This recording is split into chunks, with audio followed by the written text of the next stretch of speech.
Good morning friends. चलिए आज हम पढ़ेंगे गोलीय दर्पण के लिए दर्पण सूत्र। इससे पहले क्या पढ़ चुके थे? इससे पहले हम बहुत सारे टॉपिक को कवर कर चुके हैं, जैसे चिन्ह परिपाटी का नियम जो इसमें अभी यूज होने वाला है उसको कवर कर लिए हैं। और क्या क्या कवर कर लिए हैं? इमेज फॉर्मेशन कैसे बनता है, इन सब चीजों को हम इसमें कवर कर चुके हैं। तो आइए अब हम एक नया टॉपिक को लेकर चलते हैं जो कि है हमारे गोलीय दर्पण के लिए दर्पण सूत्र। चलिए तो गोलीय दर्पण के लिए दर्पण सूत्र पढ़ने के लिए हम क्या करते हैं, एक गोलीय दर्पण बना लेते हैं। सबसे पहले ये बना लिए हम एक गोलीय दर्पण। कौन सा दर्पण है बताओ? क्योंकि अंदर धंसा हुआ है, बताया था अंदर धंसा हुआ को नीचे जाने वाले को अव कहते हैं, तो ये कौन सा हुआ? अवतल। तो ये हो गया हमारे पास अवतल दर्पण। इस अवतल दर्पण का ये हो गया मुख्य अक्ष, यहां पर हो गया P, ये हो गया F, ये हो गया C, ये बना दिए C। इसमें हम एक वस्तु को रखे जो यहां पर है, इस वस्तु को हमने इस जगह पर रखा, इससे एक किरण जाएगी, इस किरण को हम ड्रॉ करते हैं। ये गया एक किरण P पर। हमने बताया था कि यदि कोई किरण डायरेक्ट P पर जाता है तो P पर जाने के बाद में वो परावर्तन के नियम का पालन करता है, और जितना आपतन कोण होता है उतना ही एक परावर्तन कोण के साथ में वापस आ जाता है इधर। तो ये हो गया हमारे पास एक किरण। ठीक, एक और किरण निकलेगी, वो किरण निकलेगी C से, ये C से जाएगी, और ये जो किरण है वो जैसे ही दर्पण पर टकराया तो टकराने के बाद में जिस दिशा से आई है उसी दिशा में वापस लौट जाएगी। तो क्यों उसी दिशा में वापस लौट जाएगी? हमने इसको देखा था। क्या देखा था कि ये जो हमारे पास किरण है, यदि वो C से होकर जाती है तो C से होकर जाने के पश्चात वो उसी दिशा में वापस लौट आती है। हमने पिछले वीडियो में देखा है, जिसका हम लिंक आपके डिस्क्रिप्शन बॉक्स में दे दिए रहेंगे। ठीक है, ओके। अब यहां पर एक इमेज फॉर्मेशन होगा जहां पर ये क्रॉस किया। हमने आपको बताया था कि जहां पे वो क्रॉस करता है वहीं पे इसका इमेज फॉर्मेशन होता है। ठीक, तो इसका इमेज फॉर्मेशन हो जाएगा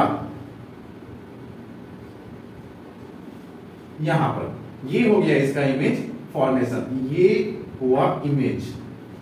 ओके, अब नाम दे देते हैं। मान लो इसका नाम है ए बी, तो इसका नाम क्या हो जाएगा? ए डेस बी डेस। ओके, इसका नाम दे दिए हमने एम। ये जो हमारे दर्पण है, इस दर्पण का नाम होगा एम, एम डेस। ठीक है इतना? चलो, क्या क्या है? ए बी हमारे पास वस्तु है, उस वस्तु का प्रतिबिंब कहां बना? ए डेस बी डेस पर बना। अब देखो, इस ए डेस बी डेस पर जब प्रतिबिंब बना है वो उल्टा है। ठीक है इतना? पी क्या है हमारे पास? ध्रुव है एफ, और सी, एफ हमारे पास फोकस, सी हमारे पास क्या है? वक्रता केंद्र है। चलो अब हम लिखते हैं, मान लेते हैं कि एम, एम डेस क्या है? एम, एम डेस दर्पण है, दर्पण है जिसकी फोकस क्या है? एफ, जिसकी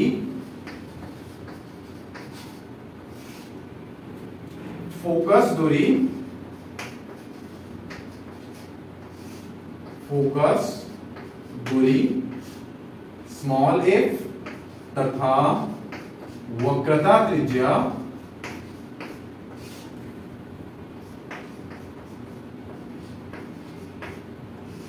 क्या है?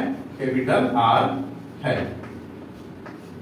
ठीक, अब देखो फोकस दूरी क्या होता है, तो इस बिंदु P से बिंदु F के बीच की दूरी को, यहां से बिंदु P से बिंदु F के बीच की दूरी को हम फोकस दूरी कहेंगे। ठीक है, इस बिंदु P से बिंदु C के बीच की दूरी को, यदि ये बिंदु P यहां तक ले लेते और बिंदु C यहां तक है, तो इसके बीच की जो दूरी है, इस दूरी को हम क्या से लेंगे? कैपिटल आर, जिसको वक्रता त्रिज्या कहते हैं। ठीक, अब मान लेते हैं कि वस्तु, माना वस्तु कौन है? वस्तु ए बी। माना वस्तु ए बी किससे? ध्रुव P से, ध्रुव P से कितना दूरी पर, तो वस्तु की दूरी को हमेशा यहां से यहां जो वस्तु होती है उस वस्तु की दूरी को हम हमेशा लेंगे U से। याद रखना वस्तु को किससे शो करेंगे, वस्तु को शो करेंगे U से। तो माना वस्तु A भी ध्रुव से U दूरी पर है, जिसका प्रतिबिंब कौन है, अब जिसका प्रतिबिंब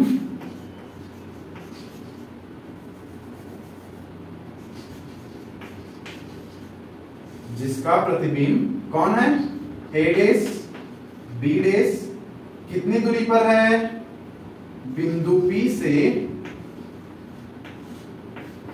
जिसको ध्रुव भी कहते हैं, कितना दूरी पर है। तो याद रखना जब इमेज को नापना होता है तो इमेज कहां पर है, यहां पर है। तो ये बिंदु P, इमेज को नापने के लिए हमेशा V को शो करेंगे। इमेज को किससे शो करेंगे, V से शो करेंगे। ठीक, तो बिंदु P से V दूरी पर है, दूरी पर है। तब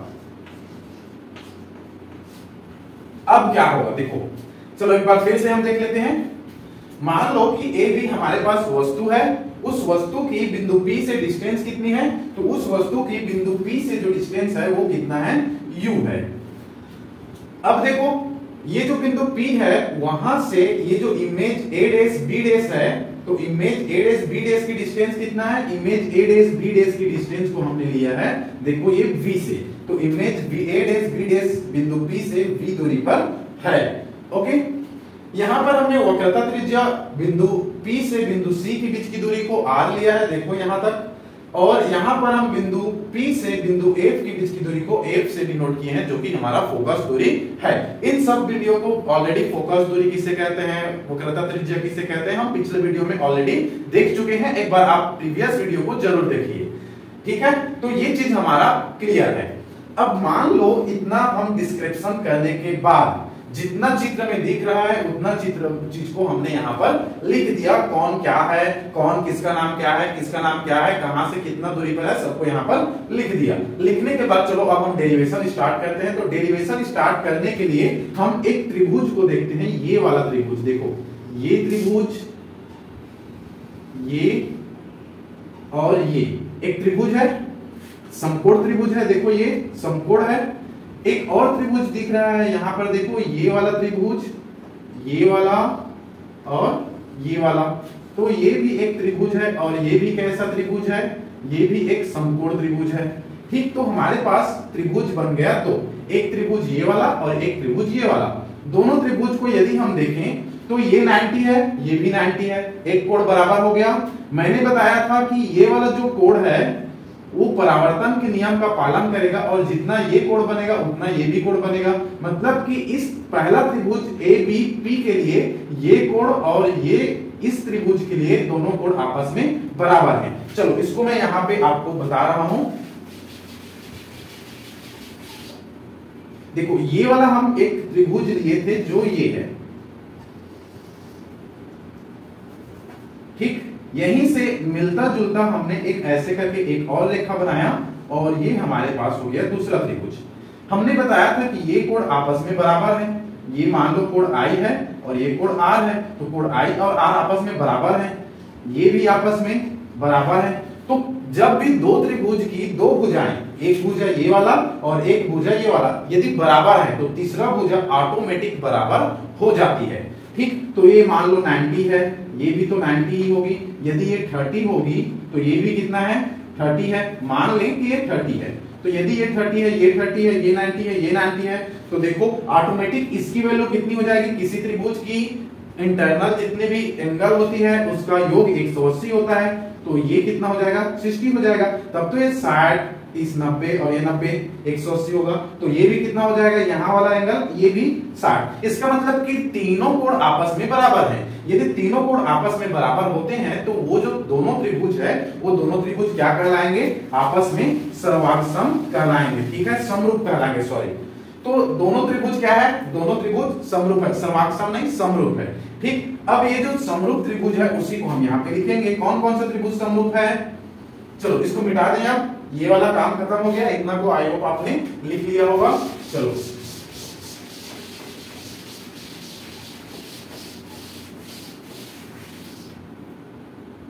डायग्राम से देखो कौन कौन सा त्रिभुज समरूप है। त्रिभुज ए बी पी, ठीक, ए बी पी व त्रिभुज कौन ए डेस बी डेस और पी समरूप है, समरूप है। अब देखो समरूप की कुछ क्वालिटी होती है। क्या क्वालिटी होती है, जैसे हमने यहां पर बनाया हुआ था, तो समरूप की क्वालिटी होती है। ये मान लो एक त्रिभुज है ए बी सी, यहां पर एक और त्रिभुज है, ये वाला हो गया पी क्यू आर। यदि दो त्रिभुज आपस में समरूप हैं तो उनकी जो भुजाएं हैं उनका अनुपात भी आपस में बराबर होती है। कहने का मतलब इसका लंब बटा इसका लंब, तो इसका लंब कौन है ए बी बटा इसका लंब पी आर, तो इसका लंब बटा इसका लंब बराबर होगा किसका, इसका आधार बटा इसका आधार, तो इसका आधार क्या है बी सी बटा इसका आधार आर और क्यू, बराबर होगा इसका कर्ण बटा इसका कर्ण, इसका कर्ण कौन है ए सी, इसका कर्ण पी क्यू। तो ये वाला एक नियम होता है कि यदि दो त्रिभुज आपस में समरूप हैं तो उनकी संगत भुजाओं का अनुपात आपस में बराबर होता है। क्लास 10th में हम इसको पढ़ेंगे। तो उसका मतलब यह है कि इसका लंब बटा इसका लंब बराबर होगा, इसका आधार बटा इसका आधार वो भी बराबर होगा किसके, इसके कर्ण बराबर इसके कर्ण बटा इसके कर्ण। ठीक, तो ऐसे हम दोनों के कर्ण कर्ण को आधार आधार को डिवाइड करेंगे। तो यदि ये त्रिभुज A B P A dash B dash P आपस में समरूप हैं, A B P A dash B dash P आपस में समरूप हैं, तो आपस में समरूप है तो इनके भी तो जो लंब हैं वो भी आपस में डिवाइड हो सकते हैं। इसका मतलब कहने का ये है कि ए बी बटा ए डेस बी डेस, अर्थात इसका लंब बटा इसका लंब, जैसे हमने यहां पे किया था, इसका लंब बटा इसका लंब, देखो इसका लंब ए बी बटा पी क्यू, तो यहां सॉरी पी आर, तो इसका लंब बटा इसका लंब, ठीक, तो ए बी बटा ए डेस बी डेस। ओके, ठीक है। जैसे यहां पे हमने किया इसका आधार बटा इसका आधार, यहां पर भी करेंगे। इसका आधार क्या है बी पी, तो इसका आधार क्या है बराबर बी पी, इसका आधार क्या होगा ए डेस बी डेस का बी डेस पी, तो ये हो गया बी डेस पी। ये ले लिए समीकरण 1। ठीक, इतना। चलो ये वाला जो डायग्राम था वो काम खत्म। पहला हम एक त्रिभुज लिए, ये वाला त्रिभुज को याद रखना, हम दो त्रिभुज को लिए हैं। अब हम एक और त्रिभुज को लेते हैं। कौन सा त्रिभुज को लेते हैं, तो इसको लेते हैं। देखो ये एक त्रिभुज बना, ये वाला ए बी सी। एक और त्रिभुज बन रहा है, देखो ये वाला, ठीक, कौन सा है ये वाला त्रिभुज ए डेस बी डेस सी। तो ये दोनों त्रिभुज भी आपस में कैसे होंगे, बराबर होंगे। कैसे में, देखो ए बी 90 डिग्री बना रहा है, ये भी कितना बना रहा है 90 डिग्री। ठीक, चलो इसको हम बाहर यहां पर लेकर आते हैं, इसको रहने देते हैं, इसको रहने देते हैं, फिर काम आएगा।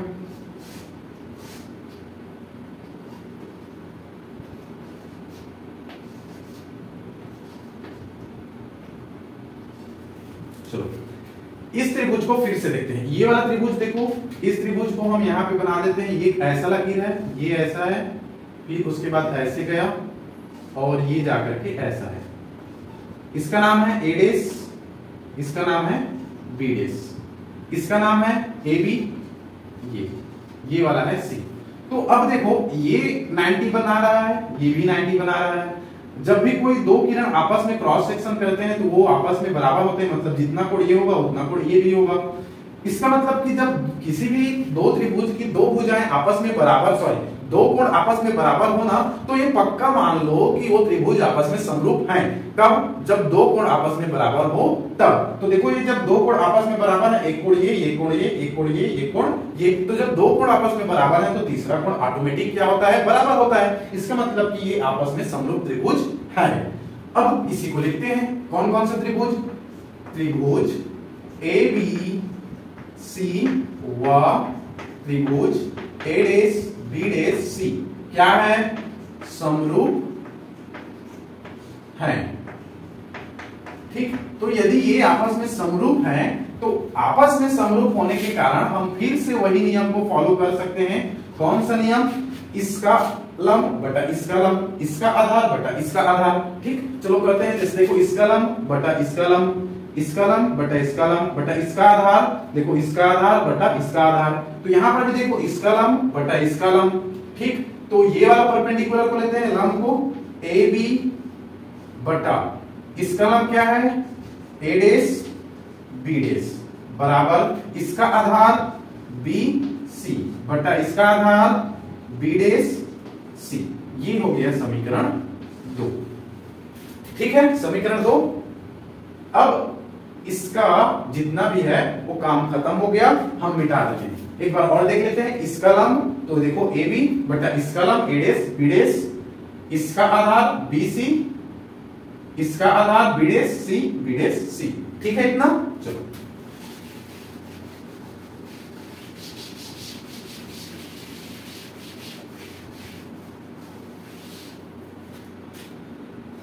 अब यहां पर आप गौर से देखो, ये वाला जो लाइन है, ये वाला पॉइंट और ये वाला पॉइंट आपस में बराबर है। इसका मतलब ये है कि हम A B upon A dash B dash की जगह में इस चीज को रख सकते हैं। क्यों? क्योंकि जब किसी समीकरण के बायां साइड बराबर है तो उसके दायां साइड को भी आपस में बराबर किया जा सकता है। सीधी सीधी बात है, हम A B A dash B dash की जगह में क्या को रख सकते हैं? बी पी बटा बी डेस पी को रख सकते हैं। अतः समीकरण 1 से समीकरण 2 में मान रखने पर, ठीक, तो हम क्या करते हैं? मान को रख देते हैं। जब मान को रखेंगे तो देखो, मान रखेंगे तो क्या हो जाएगा? बीपी इसके जगह में क्या रखना है? अब इसके जगह में इसको रखना है। तो क्या है वो? बीपी बटा B dash P, B dash P बराबर यहां पर बी सी बटा बी डेस सी, ये वाला। ठीक है इतना।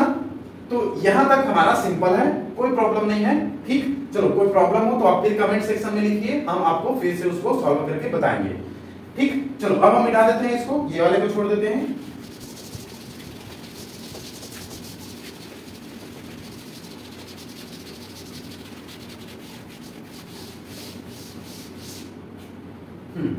अब ये जो हमारे पास है, इसकी अब जरूरत ये पड़ेगी, हमें ये चेक करना है कि ये चिन्ह परिपाटी नियम के अनुसार फिट है कि नहीं है।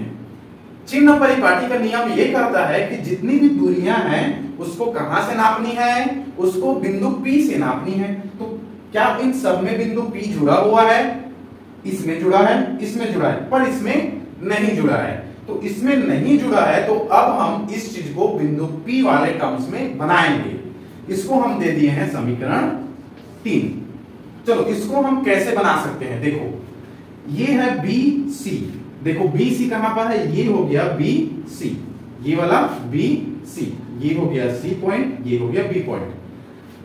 क्या हम ये टोटल डिस्टेंस P से B तक में, देखो यहां से मैं इसको टोटल डिस्टेंस ये मान लेता हूं, ये है हमारे पास टोटल डिस्टेंस P से B तक। ठीक है इतना। अब इस टोटल डिस्टेंस में हमें किसकी वैल्यू पता करनी है? BC की वैल्यू पता करनी है। C कहां पर है? यहां पर है, ये हो गया C, ये है B, ये है C। अब ये सोचो, हमें यहां से यहां तक की मान पता है, मान लो ये है 10। ठीक, कहां से कहां तक? ये B से ये P तक, सॉरी P से C तक कितना है? 10। यहां से यहां तक की जो टोटल डिस्टेंस है, ये वाला B और P, ये है 15। जब इसका टोटल वैल्यू 15 है, इस आधे का वैल्यू 10 है, तो इस छोटे से वैल्यू को हम पता लगा सकते हैं ना? बिल्कुल लगा सकते हैं। कैसे होगा ये? तो इसमें 10 में हम, सॉरी 15 में यदि 10 को माइनस कर दें तो ये हमें मिलेगा 5। कैसे किए? 15 माइनस 10 बराबर कितना मिला? 5। 15 का नाम क्या था याद करो, तो 15 का नाम बीपी है क्या, तो 15 का नाम क्या हो जाएगा बीपी, माइनस 10 का नाम क्या है देखो, तो 10 का नाम पीसी है क्या, तो ये हो गया पीसी। अच्छा इसको आप पीबी भी कर सकते हो, पीबी। अब 5 का नाम क्या है देखो, तो 5 का नाम बीसी है क्या, ठीक है, तो 5 का नाम बीसी। इसका मतलब ये हुआ कि हम BC को, जो यहां पर BC है, उसको लिख सकते हैं PB माइनस PC। ठीक, चलो लिखते हैं, किंतु कितना होगा BC बराबर कितना हो गया PB माइनस कितना PC। ठीक, कितना, ओके। सेम ऐसे ही क्या हम B' को लिख सकते हैं, चलो B' को देखते हैं। अब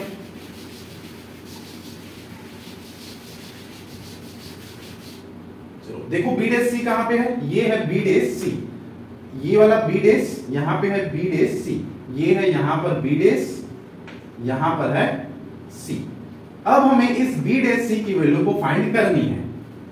B' की वैल्यू को फाइंड करने के लिए हम टोटल डिस्टेंस को पहले देख लेते हैं। टोटल डिस्टेंस कितना है, ये है PC। टोटल डिस्टेंस हमारे पास कितना मिल गया PC। मान लो टोटल डिस्टेंस है हमारे पास 10, चलो वही करते हैं 15। ठीक, इस स्थिति में टोटल डिस्टेंस, चलो दूसरा लेते हैं ना, ये दूसरा है तो 20 ले लेते हैं। टोटल डिस्टेंस यहां से यहां कितना लें, 10, ओके, चलो ये ले लेते हैं 10। टोटल डिस्टेंस कहां से, P से C तक, P से C तक कितनी है, 10 है, ठीक है, 10 ले लिए। अब हम इस P से B तक की डिस्टेंस को, मान लो हमें पता है कि ये डिस्टेंस है 6, तो क्या इस डिस्टेंस को हम पता कर सकते हैं, बिल्कुल, कितना होगा 4। कैसे किए, तो इस 10 में यदि 6 को माइनस कर दोगे, टोटल डिस्टेंस में इस छोटे को माइनस कर दोगे, तो ये वाला हिस्सा हमें अपने आप पता चल जाएगा, है ना। कैसे किए, 10 माइनस 6 बराबर 4। 10 को PC करते हैं क्या, 10 को PC माइनस 6 को क्या करते हैं, PB' करते हैं क्या, PB' बराबर 4 को क्या है, वो CB है, CB' या B', ठीक है, तो B' कर देते हैं, चलो B'। इसका मतलब कि B' को हम इतना लिख सकते हैं, तथा, किंतु यहां पर लिख सकते हैं, तथा B' बराबर, देखो B' बराबर इस टोटल डिस्टेंस में PC माइनस PB'।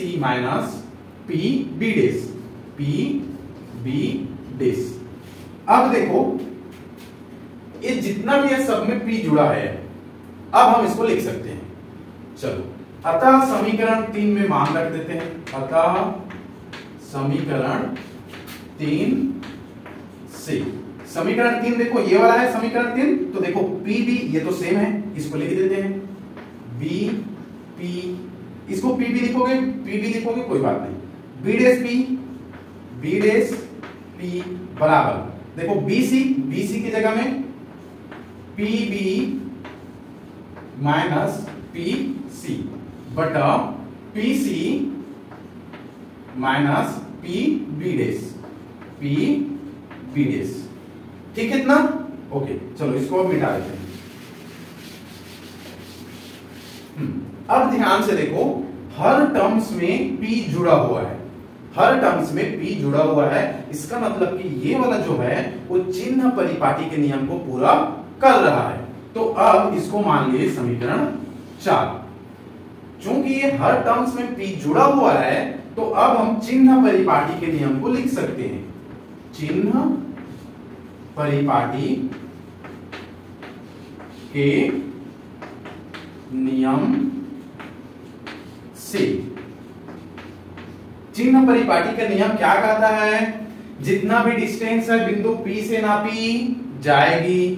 अब देखो इस P से B' की डिस्टेंस को क्या कहेंगे, याद करो पहला वाला पेज में, देखो पहला वाला जो हमने पेज लिखा था, उस पहले वाले पेज में, यहां पर देखो पहले वाले पेज में हमने लिखा था पी बी क्या है हमारे पास, ए डैश बी डैश जो प्रतिबिंब है उस प्रतिबिंब की बिंदु P से दूरी कितनी है, तो बिंदु P से दूरी हमने लिया था P, B डैश उसको लिया था V से, इमेज की दूरी। ठीक उसी प्रकार हम यहां पर, ये तो PB खत्म हो गया, अब PC को देखो तो PC याद करो वक्रता केंद्र और ध्रुव के बीच की दूरी को क्या कहते हैं, वक्रता त्रिज्या कहते हैं। अर्थात PC को क्या हम R कहेंगे, यस ना, वक्रता त्रिज्या R। ठीक है, अब क्या बच गया, PF बच गया, तो PF को क्या कहते हैं, PF को, अच्छा PF नहीं है यार, PC हो गया ना, PC हो गया, PB हो गया, PB डैश, PB डैश भी हो गया, अब PB बचा, तो देखो PB याद करो, पहला वाला पेज देखो, पहला वाला पेज में हमने क्या लिखा था, वस्तु AB की बिंदु P से दूरी कितनी है, U है, तो हम क्या लिख देंगे, PB बराबर U। ठीक इतना, ओके। अब फिर हम आपको चिन्ह परिपाटी का नियम याद दिलाते हैं। चिन्ह परिपाटी का नियम कहता है कि किसी बिंदु ध्रुव से बाईं ओर नापी गई दूरी ऋणात्मक होगा और दाईं ओर नापी गई दूरी धनात्मक होगा। क्या सभी दूरी बाईं ओर है, यहां से हम बाएं ओर आ रहे हैं, तो बाईं ओर आएंगे तो सब तो माइनस हो जाएगा, ये भी माइनस, ये भी माइनस, ये भी माइनस, सब क्या है माइनस में हो जाएगा, तो ये जितना है वो माइनस हो गया। ठीक इतना, चलो अब इन सब की मान को यहाँ पे रखना है हमें, बस खत्म हो गया, लगभग कुछ नहीं, अब ज्यादा आपको टेंशन लेने की जरूरत नहीं, बस इसकी मान को रखेंगे फिर खत्म। चलो देखते हैं, इसका काम खत्म हो गया, इसको अब मिटा देते हैं।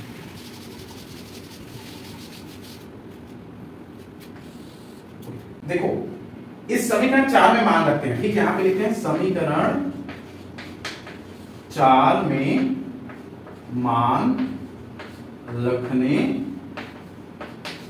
पर, समीकरण 4 में क्या करना है, हम मान रख रहे हैं। अब समीकरण 4 में मान रखने पर क्या होगा, देखो तो यहां पे PB है क्या, तो PB को क्या लिखेंगे, देखो PB कहां है, ये PB को क्या लिखेंगे, माइनस U, तो माइनस U बटा में, देखो बटा में क्या है, B डैश P है क्या, तो B डैश P को क्या कहते हैं, देखो B डैश, हाँ ये देखो B डैश P कहां पे, B डैश है यहाँ पे, PB है, क्या लिखेंगे माइनस U, तो ये हो गया minus, sorry V, minus V बराबर, तो बराबर यहां पे देखो PB को फिर क्या लिखते हैं, माइनस U, तो ये हो गया माइनस U, ऑलरेडी एक माइनस है, माइनस लगा देते हैं। PC को क्या कहते हैं, कहां है PC, देखो PC माइनस R कहते हैं, तो ब्रैकेट करके माइनस R, ब्रैकेट क्यों लगाए, क्योंकि दो ठो माइनस है, एक तो इसमें है, एक तो पहला इसमें भी है, दोनों में है, तो माइनस लगा दिए। अब चलो नीचे PC को क्या कहते हैं, फिर PC को माइनस R कहते हैं, देखो ये PC को माइनस R कहते हैं, तो ये क्या हो जाएगा, माइनस R हो गया, माइनस है तो माइनस लगा देते हैं। PB डैश को PB डैश को माइनस V कहते हैं, फिर यहाँ पे क्या लिखेंगे, माइनस V कहेंगे। अब इसको सॉल्व करते हैं, जब सॉल्व करेंगे ये माइनस कैंसिल, ये कैंसिल, क्या बचा, U बटा V बचा, ये माइनस तो कैंसिल नहीं होगा क्योंकि ये और है साथ में U, लेकिन ये माइनस और ये माइनस आपस में जुड़ा होकर के प्लस R, आपको पता है ना माइनस माइनस जुड़ा होता है तो क्या हो जाता है प्लस, ये माइनस R और ये माइनस माइनस जुड़ा होकर प्लस, ये क्या हो गया प्लस V।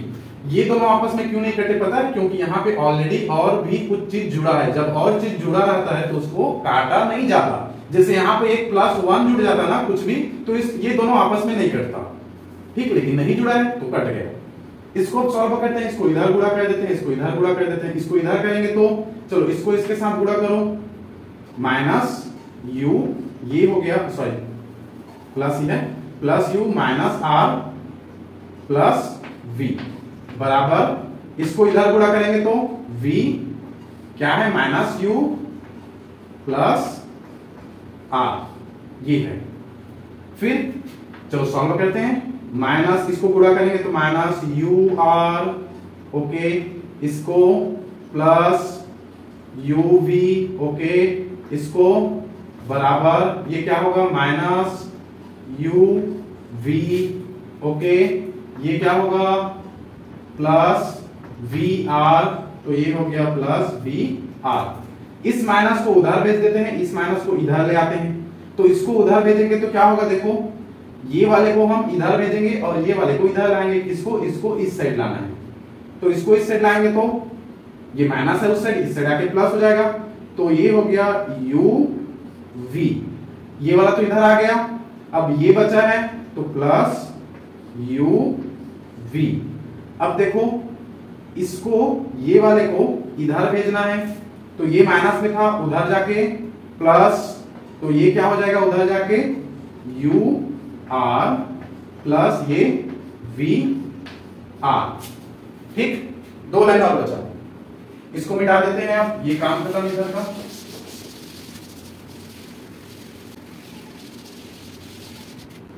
देखो ये जितना भी है क्या यू वी जुड़ेगा, तो जुड़ के क्या बनेगा 2uv बराबर यू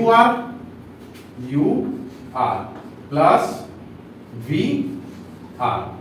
ठीक है, किससे डिवाइड, यू वी आर से भाग देने पर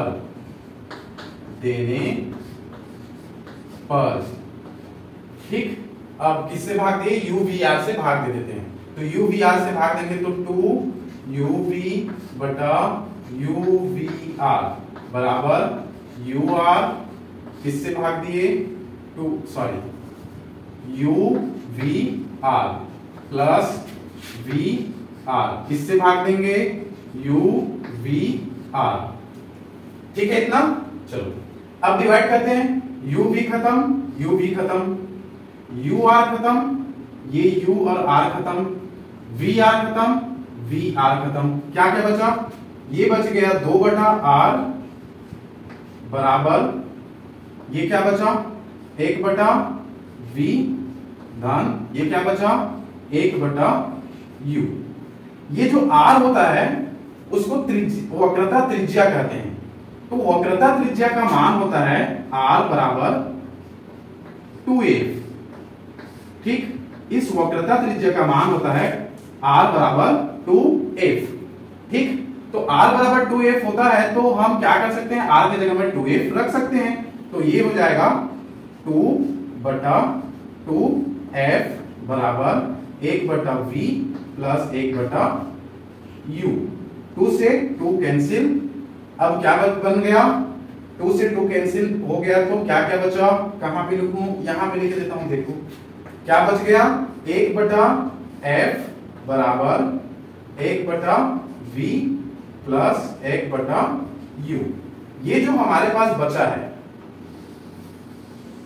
ठीक, इसी को हम दर्पण सूत्र कहते हैं। ये जो बचा है इसी को क्या कहते हैं, दर्पण सूत्र कहते हैं। ये जो दर्पण सूत्र होता है ये उत्तल और अवतल दोनों के लिए सेम होता है। जब आप दर्पण सूत्र बना रहे हो तो अवतल के लिए बोले तो अवतल वाला चित्र को बनाना, उत्तल के लिए बोले तो उत्तल के लिए थोड़ा सा चित्र बदल जाएगा और चित्र के अनुसार ये वाला भी बदल जाएगा। ठीक, चलो उस उत्तल के लिए हम एक और वीडियो ला देंगे, या फिर उत्तल के लिए हम देखो थोड़ा सा यहाँ पर उस वीडियो को बता देंगे, आप उसको देख सकते हैं। ठीक है, चलिए, तो ये था हमारे पास दर्पण सूत्र। प्यारे साथियों, यदि आपको इसमें किसी प्रकार की कोई समस्या है, यदि समझाने में आपको किसी प्रकार का समझ नहीं आया हो तो आप कमेंट बॉक्स में लिखिए, पॉजिटिव नेगेटिव जो भी है। यदि आप नेगेटिव कमेंट भी करते हैं, जैसे कि ये वाला समझाने में कुछ मिस्टेक हुआ कि कुछ हुआ, तो भी वो हम उसको सुधार करने का प्रयास करेंगे। तो आपके फीडबैक जरूर दीजिए, आपके फीडबैक से हम आप और भी मोटिवेट होते हैं और अच्छे से एक्सप्लेन करने के लिए हम ज्यादा प्रयास करेंगे। ठीक है, तो आपको वीडियो अच्छा लगा हो तो जरूर इसको अपने दोस्तों को भी शेयर कीजिए, ताकि वो लोग भी क्या करें, इसको फायदा उठा सकें। Thank you. आपको अच्छा लगा हो तो लाइक शेयर और सब्सक्राइब जरूर कीजिएगा। Thank you.